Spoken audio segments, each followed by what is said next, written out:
আলাইকুম। এটা হচ্ছে বুড়িচং সরকারি হসপিটাল, ঠিক আছে।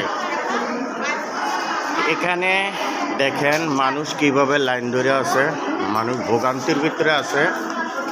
ডাক্তাররা মনে করেন জমিদারের মতন বৈশা রয়েছে, আর টিকেটের লেগে দেখেন কি পরিস্থিতি, মানুষ খাড়ে রয়েছে।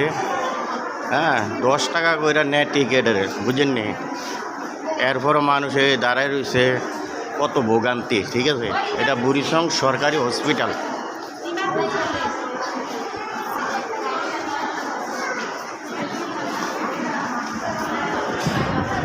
এই যে এখানে আছে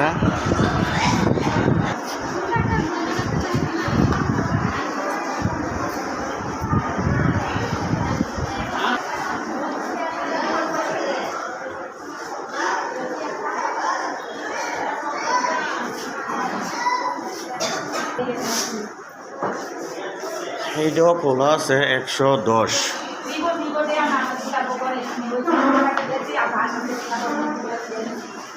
110।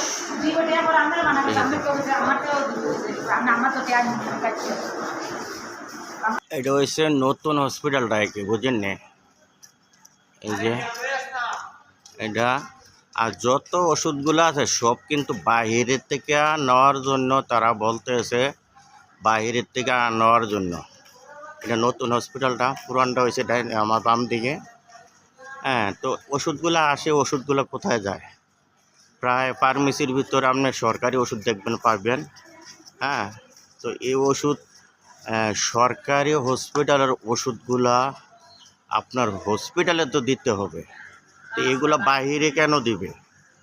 এটা আমার প্রশ্ন রইল, ঠিক আছে, আপনাদের কাছে, দর্শকের কাছে। এটা হচ্ছে পুরানটা, পুরানটা প্রথম যেটা হয়েছিল হসপিটালে, এটা একে। তো এখানেও মনে করেন ইমার্জেন্সির ভিতরেও মানুষ দুর্নীতি করে। হয়তো আপনার 10 টাকা একটা টিকিট, ওইটা হইলেও চলে, কিন্তু ওষুধগুলো দিতে গেলে তাদের একটা 100 টাকা বা 200 টাকা কেউ খুশি হয়ে দেয়। তো এইগুলো টাকা তারা নিবে কেন? সরকারি হসপিটালে তো এটা হচ্ছে পাবলিকের জন্য, পাবলিকের পাশে দাঁড়াইতে হবে। তো আমি এটা প্রশ্ন রাখলাম সবার কাছে। তো সবাই ভালো থাকবেন। ওকে, আসসালামু আলাইকুম ওয়া রাহমাতুল্লাহি ওয়া বারাকাতুহু।